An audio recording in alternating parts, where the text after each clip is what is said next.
Hello and welcome to Voices of Freedom, a Bradley Foundation podcast. I'm Rick Graber, President and CEO of the Bradley Foundation. On the podcast, we'll explore issues that affect our freedoms with a focus on free enterprise, free speech, and educational freedom. So let's get started. Since the dawn of modern technology, many have lamented the decay or even the decline of culture. It's easy to understand why. Each generation seems a little less inclined than the last to attend the theater, listen to classical masterpieces, or absorb the work of intellectual giants. And some authors and scholars are even now warning that the Western tradition faces an existential threat. Joining us on this episode of Voices of Freedom is one of the country's leading cultural commentators and critics. Roger Kimball is editor and publisher of the new Criterion and president and publisher of Encounter Books. He writes regular columns for American Greatness and the Spectator World. He's a frequent contributor to many other publications, including the Wall Street Journal, the Claremont Review of Books, and the London Telegraph. Roger lectures widely and is the author of numerous books. He, of course, is also a 2019 Bradley Prize winner. Roger, welcome. It is wonderful to have you. It's great to be here, Rick. Great to chat with you. Roger, let's start with a little bit more about you. You could have chosen to focus solely on writing. That might have been easier, but instead you went into the very, very challenging world of publishing, and even that's probably an understatement. Why did you decide to take that path, and what led you specifically to Encounter Books? Innocence? No, I don't know. Naivete? Well, Rick, I did begin, I thought I was going to be an academic first, and then it was made clear to me that probably wasn't a good perch for me in contemporary academia. So I branched out and became a freelance writer and did various other things. But from the beginning, I really wanted to see how I could help shape the conversation as well as contribute to it. And in order to do that, I think it was important to understand the importance of cultural institutions, than which there is none more fecund, I think, than the world of publishing, both in the magazine front and the book publishing front. The literary critic Lionel Trilling, many years ago, talked about the bloody crossroads where culture and politics meet. And in many ways, that's our neighborhood. We're neither the new Criterion nor Encounter Books is political in the usual sense of that word. But we do understand the way in which the politicization of culture has undermined both culture and politics. And from the very beginning, before I was involved with the new Criterion, it was dedicated, at least in part, to pushing back on that, to insisting that cultural norms have their own legitimacy and they couldn't be subjected to categories like racial redress and so on. It's the same with book publishing, really. It's no secret, I think, that the publishing industry in this country, actually throughout the Western world, is largely a wholly owned subsidiary of the left. There are little oases here and there, but curiously, since I've been, Encounter published a couple of books of mine before I joined as the publisher, but it really has been effort to push back against this politicization. And that's a major part of what we've tried to do. We've tried to become an important institution in that task. And curiously, over the last decade or so, especially, many of the conservative publishers that grew up in the aftermath of Alan Bloom's surprising success with the closing of the American Mind, many publishers said, "Look, we got to get on this gravy train." Well, they've fallen to the wayside, and Encounter Books has become one of the last serious publishers, conservative nonfiction. Really, the number is tiny. And I think we've become, if you look at the kind of intellectual food chain of American publishing, I believe it's fair to say that we occupy a niche right at the very top. Many authors who in years past would not have given us a thought have reached out to us because they can't get published elsewhere, or they can't get published effectively elsewhere. Well, one of the curiosities about publishing is that it's a little bit like having a child, in the sense that producing the object is the easy part. It's bringing it up, getting it out into the world. That's the difficult and expensive part. And Encounter, I think, we have a very dedicated team. It's certainly not due to me, but we lavish a lot of attention on our books in every aspect of it. I think your readers will see how beautiful they are, but also how effectively we market them. So that's been very gratifying to me, because that is exactly the kind of institutional presence that I like to foster. So both the new Criterion, which now has a larger subscription base than ever before in its history, both in its print issue and in its online presence, which I think is also unusual for serious magazines these days, which are dropping like flies, and Encounter Books, which is more successful now than it's ever been. This institutional presence, I think, has been absolutely essential. Totally agree. And as you know, the Bradley Foundation has supported Encounter since its inception, but That's I'm right. not sure I know the story. Were you recruited to this job? Well, I was. It's actually my history with Encounter it's odd, because before Encounter Books, there was Encounter Magazine, which was an English magazine.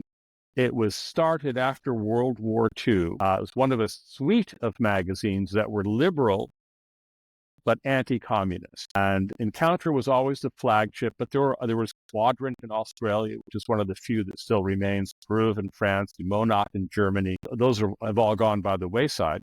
But Encounter was still going in the late 80s, early 90s. And after I published my first book, Tenured Radicals, which was about the universities and their corruption, I was asked if I would like to become the editor.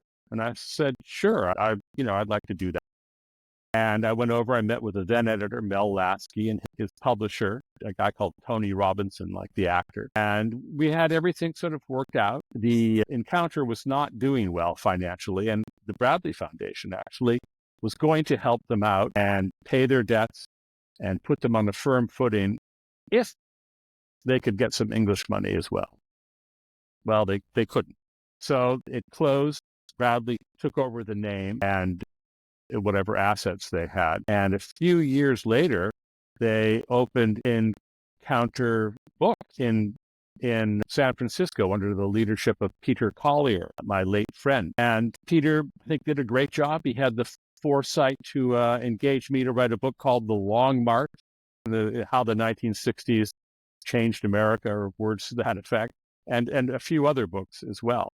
But the one of the interesting sidelights of this is that if we go back to 1967, when a less politically mature Peter Collier was the editor of Ramparts magazine, he published a story in Ramparts revealing what many people who were concerned about this sort of thing already knew. But anyway, he revealed that the CIA provided the bulk of the funding for the Congress of Cultural Freedom, which was the entity that started Encounter and started Quadrant, started all these anti-communist magazines after the war.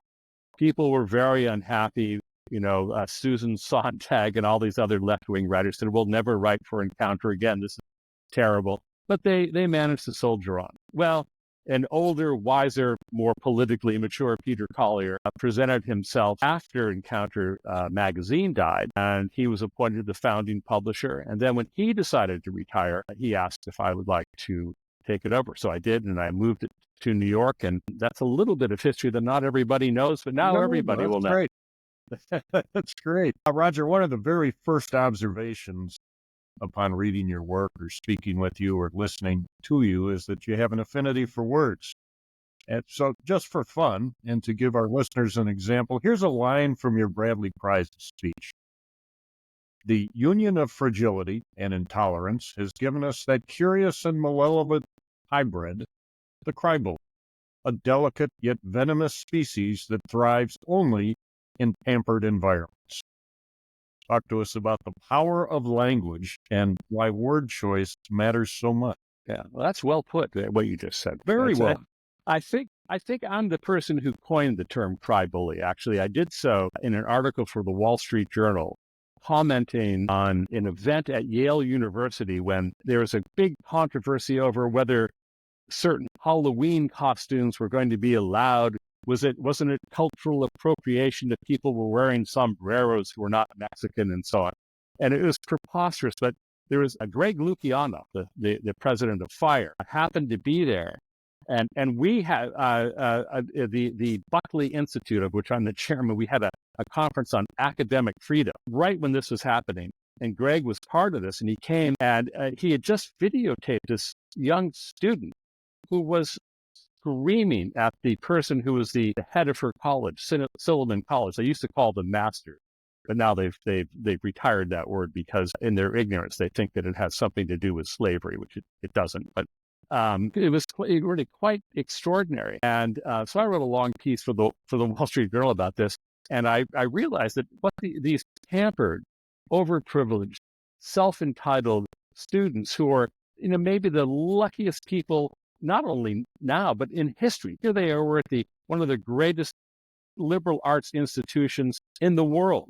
And here they are complaining about that they are not being protected from being offended by somebody wearing a sombrero. It was, preposterous. So I refer to them as cry-bully. But the more general point about language, can be illustrated by something that the Austrian critic Karl Kraus said. In the late 1930s, Japanese were bombing Shanghai, and somebody said to Kraus, who was famous for his, care about language, so, well, how can you worry about commas when the Japanese are bombing Shanghai?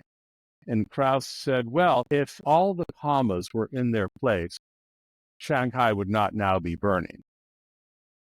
Now, perhaps that's an overstatement. I'm willing to acknowledge that might be a slight overstatement, but if it errs in the right direction. And the more general point, I think, is this. Aristotle says that rhetoric is the art of persuasion. And I think that's right. But rhetoric has not only a sort of instrumental dimension. It's not only about convincing people of what you want to convince them of. It also has an ethical dimension. And that is something I think we need to pay attention to. I've often observed that the left now, and for many years, has exercised a virtual monopoly on the rhetoric of virtue. Why is that? Why is it that they are considered the nice guys, beginning with the word liberal, of course? I mean, is there anything more illiberal now than liberal? I mean, they want to censor your speech. They want to tell you, what kind of car to drive. They want to tell you, regulate your life down to the smallest detail. And yet somehow in the court of public opinion, partly because our media is so irresponsible, they are endowed with this halo of virtue.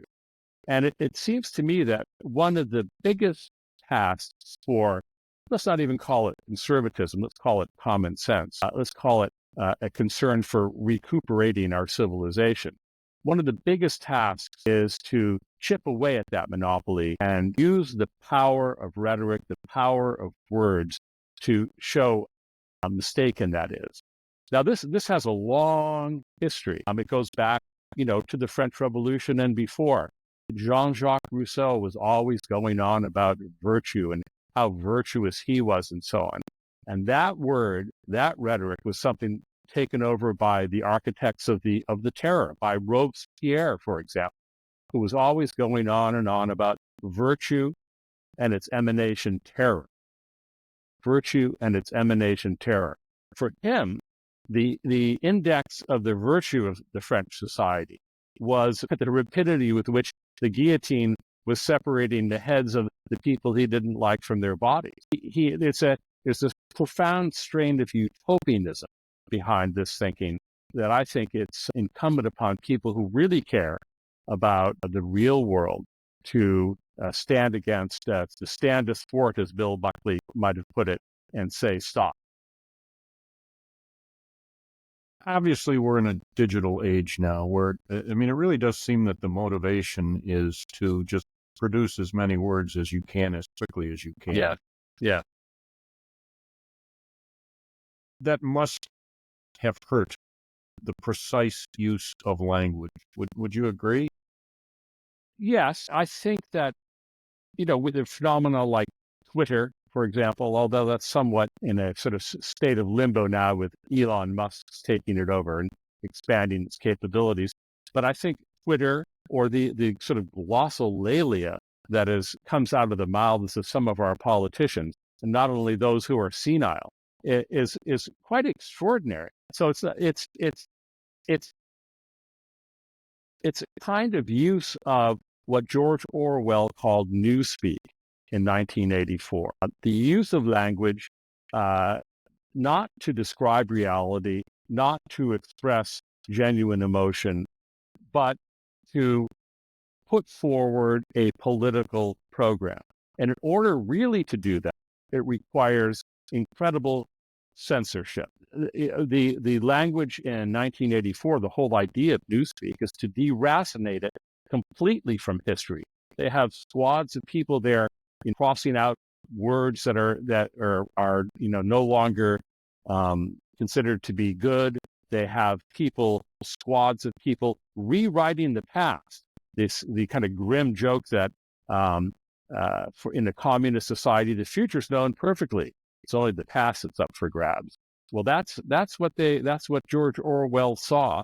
What really worries me is that many of the people who run our lives now, both in politics and in the media, they seem to regard 1984 not as a dystopian admonition about bad things, but as a user manual, how to do it, a how-to manual. And I think that, again, pushing back against that, understanding that our past actually is full of things that are incredibly compelling, incredibly uplifting. Opposite too. It's the past is not, it's not all roses and unicorn, but the fundamental allegiance has to be to the truth.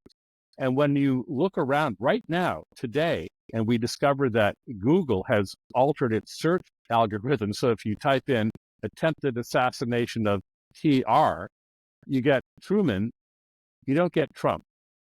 Now that's just not innocent. That is a deliberate, perversion of what they're supposed to be about. And there are many other examples of that, of course, as well. But, I think it's like every technology, the digital age, it provides lots of opportunities. It's very powerful, but it does tend to encourage a kind of superficiality. And I've always felt that it's better to read one book really deeply than 100 books superficially. The digital age is basically an attack on that kind of attention. T.S. Eliot, someplace in the Four Quartets, says that we had the experience but missed the meaning. And I think there's a lot about our culture now that encourages that kind of superficiality, that kind of lack of attention, that lack of care. Yes. In our remaining time, let's talk a little bit about New Criterion, and then we can focus a little bit, drill down a little bit on Encounter, a couple things there. Let's start with New Criterion. I mean, there really are some intense cultural battles being waged right, not just in our country, but across the Western world. Without question, one side seeks to undermine, if not destroy, the Western cultural and intellectual tradition. How does New Criterion fit into that? What's its role in that battle? Well, ever since it was started back in 1982, a long time ago now, the New Criterion, I think, has had two tasks. One is to function as a kind of cultural pathologist, to call attention to the emperor's new clothes. Even back there in the early 1980s, it was clear that what we subsequently came to call political correctness and then later wokeness was already beginning to kind of eat away like a corrosive acid at the canons of not only education, but many aspects of our society. So that was one thing. When we came on the scene, at first people were astonished because high culture was supposed to be the province of the left. What were these upstart conservatives doing? And in fact, many of our enemies, I think, actually increased our reach because they attributed to us far more influence than we actually exerted at the beginning anyway. And so that's one thing, this kind of cultural pathology, calling attention to the emperor's new clothes, going to meetings of the Modern Language Association and just quoting them, all these ridiculous things that they were saying. As my friend, the late Roger Scruton said, the deconstructionists are telling you not to take them seriously. So don't. That's very good advice, But the second thing that the new Criterion is about is battling cultural amnesia. Plutarch or Aristotle or Dante or Shakespeare. These are not people from the dim, distant, primordial past. In many ways, they're our contemporaries. Why? Because they created the world that created us. And I think, Alan Bloom once made a profound comment. He said, really to be educated is to understand the alternative answers to the important questions of life. How should I live my life? What is the good? That sort of thing. And that's what the tradition opens up before us. I mean, the answer that St. Augustine gave is very different from the answer that Nietzsche, for example, gave. But it's a good thing to know them all so that then you can make a reasoned decision about what is the good. Terrific. Talk to us about the Golden Thread Initiative. This is the big thing that Encounter is doing now and for the next, who knows how long, several years. We published, when I first came to Encounter, the thing I wanted to do was provide effective competition for Howard Zinn's anti-American book, People's History of the United States. It's an anti-American diatribe, but it was incredibly successful. It sold millions of copies. Every teacher loves it because it presents America in a very bad light. Well, I wanted to provide a kind of counter to that. And for many years, I was trying to try this person and that person. I finally found the right person with Wilford McClay, who wonderful. He did a fantastic job. Land of Hope, Invitation to the Great American Story.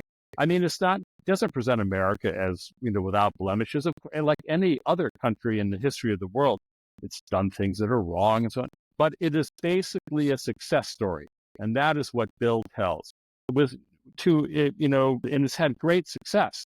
Then we decided we would capitalize on that and expand it a little bit. So now we are going to be publishing a 2-volume history of the West called The Golden Thread, a new history of the Western tradition or something like that. And by 2 people, Alan Gelzo of Princeton and James Hankins of Harvard. And this initiative is not just going to be books. It's going to be, and it's not just these books. We're going to have a whole suite of books. And we are developing curricular material. We are partnering with various entities. One prominent one is Hillsdale College and their Barney School network. We're working very avidly to get it adopted by various schools, including public schools. We'll have symposia, and it's going to be terrific. What we are trying to do is change the conversation. It's like we've somehow gotten onto the bridge of a huge battleship that's going in the wrong direction, and we're trying to change that direction. And the response that we've gotten to it so far has been extraordinary, like nothing else that at Encounter since I've been there. It's been extraordinary. Let's go back to Land of Hope for just a second. Bill McClay didn't even want to write that book, did he? No, I had to pester him. But How did you persuade him? I can be persistent, It's Bill and I go way back, and I think I made him feel guilty for not doing it because I said, Bill, you're the only person who can do this, and he gradually acceded to the truth of that proposition, and he did. I mean, I have to say, he did a beautiful job. I mean, it really is It's been very incredible book. Were you surprised that it sold as well as it did? Frankly, no, because. Really? Well, because I knew how good it was.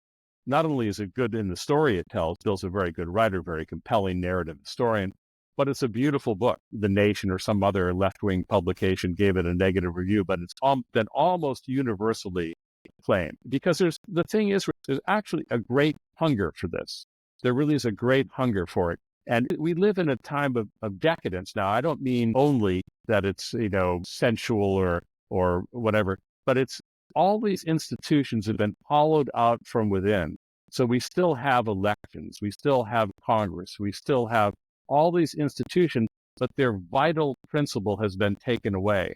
And it's part of what we're trying to do is to rekindle that vital principle. And I think Land of Hope, was a pretty good preliminary shot over that bow. Last question, and I like to our Voices of Freedom series episodes on an upbeat note. So what gives you encouragement that the legacy of the great thinkers, the great artists, the great writers that have shaped Western civilization will survive? Yeah. Well, it's one thing is the response I see to initiatives like the Golden Thread. As I say, it's been extraordinary. We've never experienced anything like it. For sure. It's I think that if you step back a little bit, remove yourself slightly from the static of the contemporary commentary, then you will see that there's actually a great hunger for permanent things, what Russell Kirk called permanent things.